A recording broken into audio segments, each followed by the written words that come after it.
So in the last videos, you learned about what Reconstruction was and how it came about, how it took place, some of the different people that were involved in it, some of the laws that got passed. A lot of the early stages of Reconstruction, the first several years of it, was passing laws that were meant to protect and to support and help African Americans and to punish the South. This was mainly done through the power of the radical Republicans in Congress and in state legislatures. But the later stages of Reconstruction, we see like how that all ended up coming to an end. And so to start with, I want you to look at this picture here. This was published in a magazine called Harper's Weekly. And the title of this picture is "This is a White Man's Government." And that is essentially what happens as Reconstruction comes to a close, is that the former slaveholders, or the white Southern Democrats of before and during the war, after the war, they had been disenfranchised, which means they could not vote, they couldn't hold office. Many of them had lost their land due to some of these policies. But as time went on, eventually they were able to regain their power locally and on state levels. And once they did that, they wanted to put an end to a lot of the things that had been established before, programs that were helping African Americans, or things like that. And so what we see in this picture are three white Southern men here with their feet on the black man that's on the ground. You can't see it because of the little video box, but that man on the ground is reaching for a ballot box. So it's representing how he is being kept from voting. And the items that are in their hands are methods that were used to try to oppress Black people in America and keep them from being able to exercise those rights. So on the bat that the first man here is holding, it says a vote. This is voter suppression, making efforts to try to prevent them from voting, from exercising that newfound right to vote that had been established in the 15th Amendment. They're going to find ways to try to effectively keep them from voting. I can't tell what's written on this knife here, but the fact that it is a knife is representing fear and of violence and stuff like that. And in this man's hand, that is a wallet, which represents economic power over African Americans and keeping them from being able to exercise their economic freedoms and keeping them in a state of like sharecropping and stuff like that, which is in an inferior economic situation. So using those powers and kind of joining together to keep him down here is essentially what's happening. You may also notice his belt buckle there says CSA. So that's a reference, of course, to the Confederate States of America. So moving on, how Reconstruction comes to an end, it's really for two main reasons. And the first one is what I was just saying, that once the white Southern Democrats, the former slaveholders, the ones who used to be in power prior to the war, once they were able to regain their ability to vote and hold office and their powers to do things, remember they had been kept from any of those right after the war because many of them were facing treason charges and all kinds of stuff that were keeping them disenfranchised. But eventually they will get that power back. And this is called redemption. Redemption is kind of like a rising again kind of concept, that they were in power prior to the war, then after the war they're out of power and kind of being kept out of power and the ability to kind of control anything. But once they can get that power back, they're going to rise back into power and use that power to undo the policies that have been put into place and some of the programs and protections and all that kind of stuff that have been established in Reconstruction. So as Democrats become more powerful again, they're able to stop the things that the Republicans, the radical Republicans especially, had tried to do during Reconstruction. And on top of that, there are other things that start happening in our government that kind of distract away from Reconstruction, things like presidential scandals. and economic depressions and stuff like that that kind of end up taking precedence in what people are paying attention to the point that people aren't really focused on Reconstruction anymore. So for those two reasons, Reconstruction will start to come to an end. So each of the events that we go through will kind of tie back to one or both of those.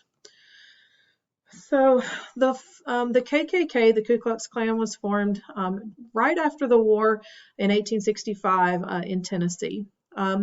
I know, most people have their image of what the Klan, looks like and what it does.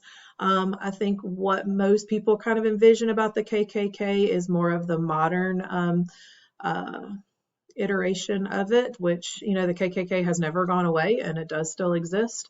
But I think that what most people kind of imagine with the image and some of the things that they do, it's more of the 20th century and up to present kind of version.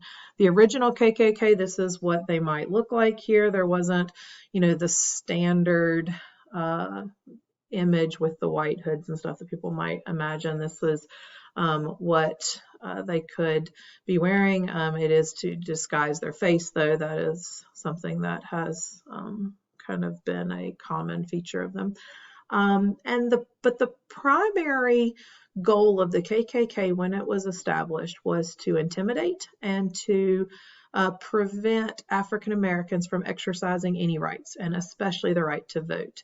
And they did not only target African Americans, they also targeted people who supported African American rights. So particularly radical Republicans were targeted by the KKK as well.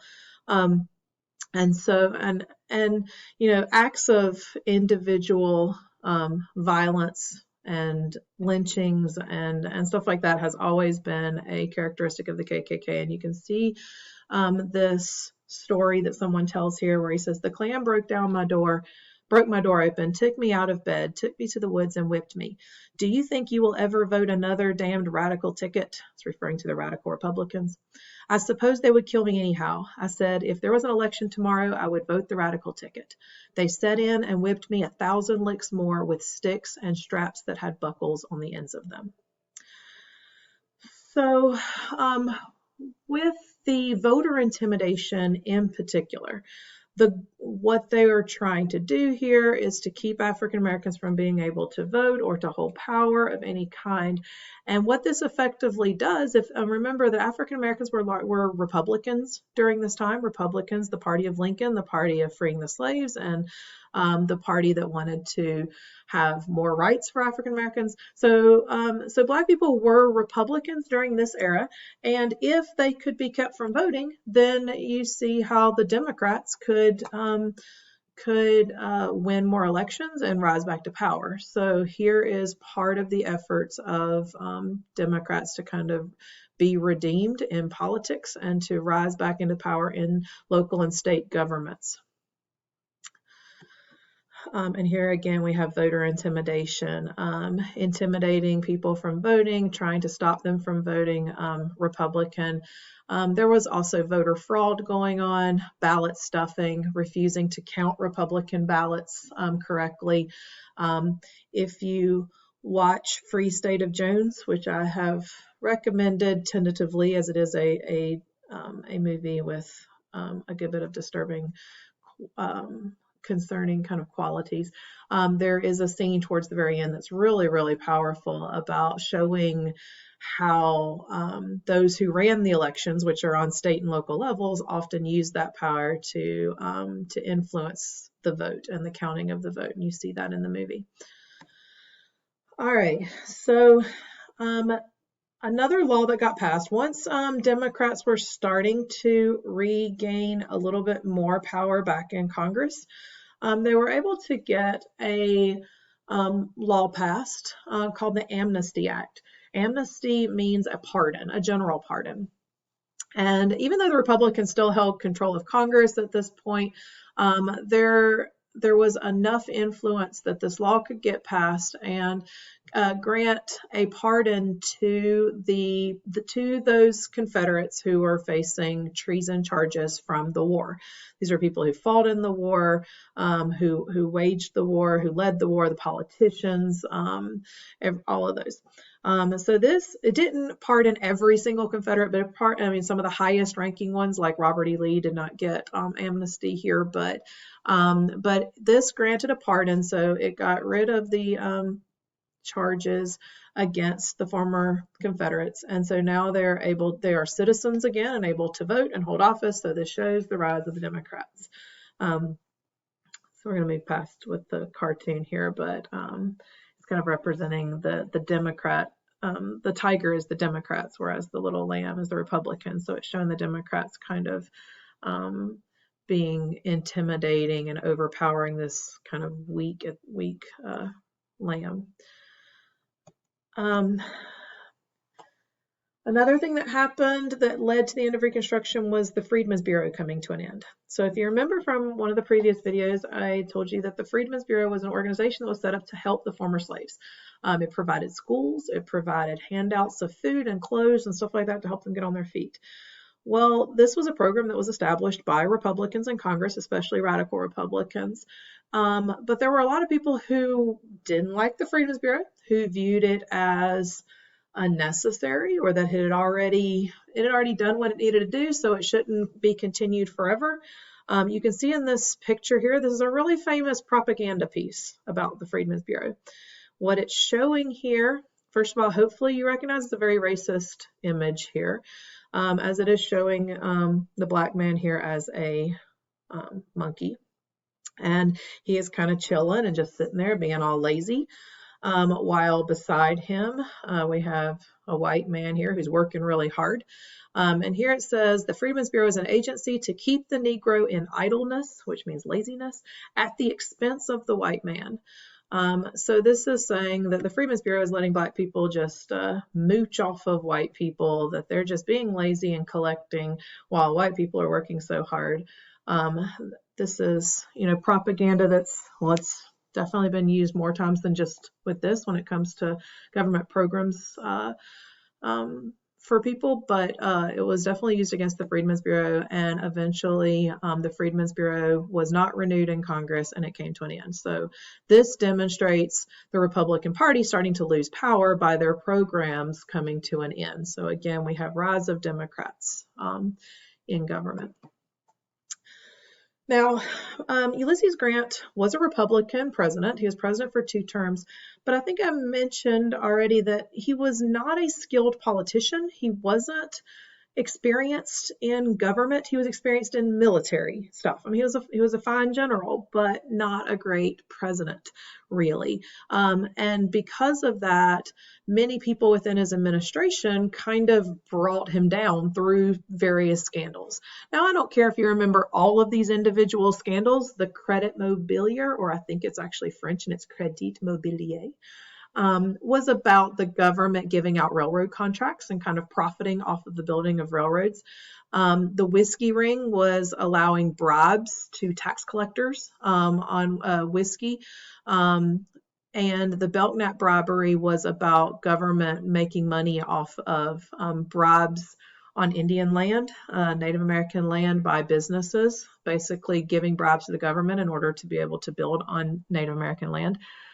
So these 3 scandals, what I want you to get about them is not the details of them, but the fact that they were scandals that were plaguing the Grant administration and were kind of distracting from the real issues of Reconstruction. As you can see in this picture here, it's kind of like a circus. It's like a acrobatic act for him to be able to kind of manage all of these scandals, and it's weighing him down. And really impacting his ability to be an effective president and to really carry out Reconstruction, much further. So I'm going to pause there and we'll pick up in the next one.